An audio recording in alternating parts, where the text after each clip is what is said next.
What is going on, everybody? Welcome back to another Clash Royale video. Today we have a spicy mortar deck for all you guys that love using that mortar out there. This is the best one I could find in my opinion. I hope you guys like it. I'm gonna hop into a live battle here in just a second, but first I gotta say thanks guys for 1,200 subscribers. We just hit it today. Not a crazy number or anything, but we've been growing a lot lately. You guys have been crazy, hitting the like button, commenting, subscribing. Keep doing what you guys are doing. It's awesome, and I'm gonna keep posting videos for you guys.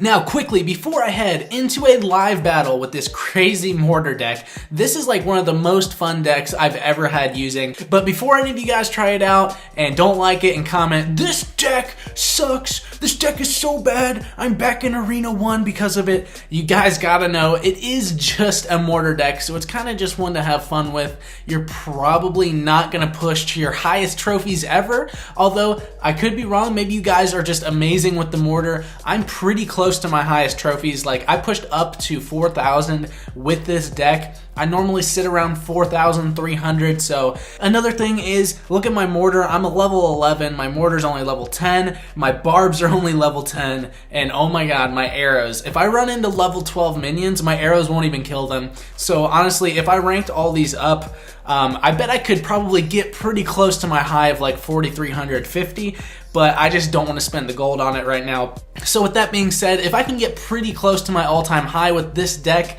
it must be pretty good for it being just a mortar deck. Now let's go ahead and hop into a live battle so I can hopefully show you guys how you're going to use this bad boy. Alright guys, so let's go ahead and hop into our live battle straight away. Let's go ahead and do this thing. Now, one thing to remember with this deck, holy cow, this dude's rushing us. But this deck is a little bit heavier for a mortar deck. It's 4.0, guys.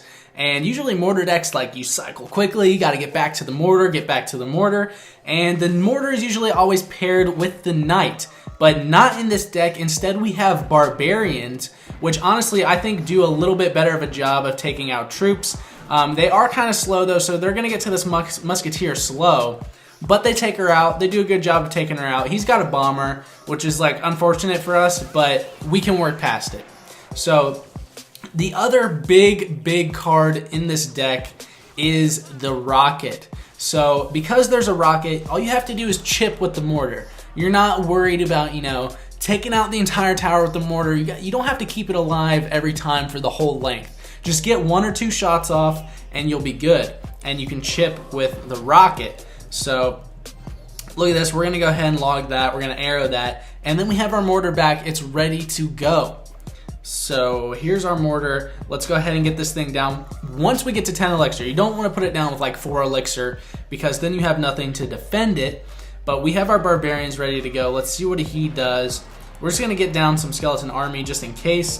We're gonna get down an inferno tower, and we're gonna go ahead and log all this nonsense back.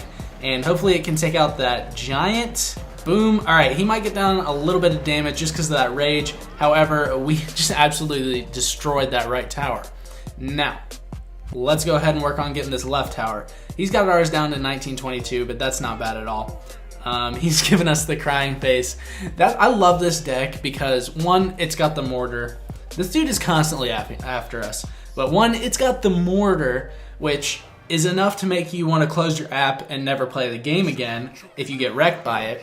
2, it's got the freaking rocket, which makes you probably want to throw your phone through a window. So, unfortunately, those minions are going to kind of wreck us. However, not before the mortar gets off 2 spicy shots on the tower.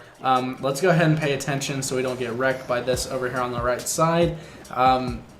Now, this mortar deck obviously is good because I can talk and play at the same time, watch the screen, and we're going to go ahead and get down an electro wizard to stop that musketeer, which is perfect. Let's go ahead and log that.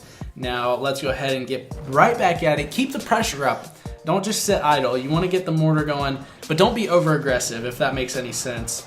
So let's go ahead and take out that. Let's go ahead and just get down some skeletons just to kind of distract.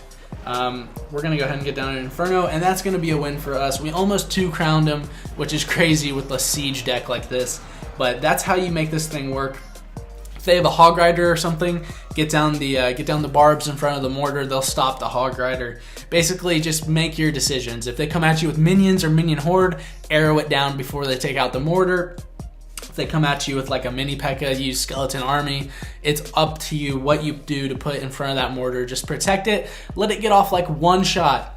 If your mortar gets off like one shot 3 times during the game, it's enough to just keep using the rocket and chipping the tower down. So that's pretty much how the deck works. Let me know if you guys like it in the comments below. Let me know if you didn't like it. Maybe it's not for you. It's not for everybody. Definitely it takes some practice to use the mortar before you get good with it, but let me know how it went down in the comments below. Like, and I will see you guys in the next one.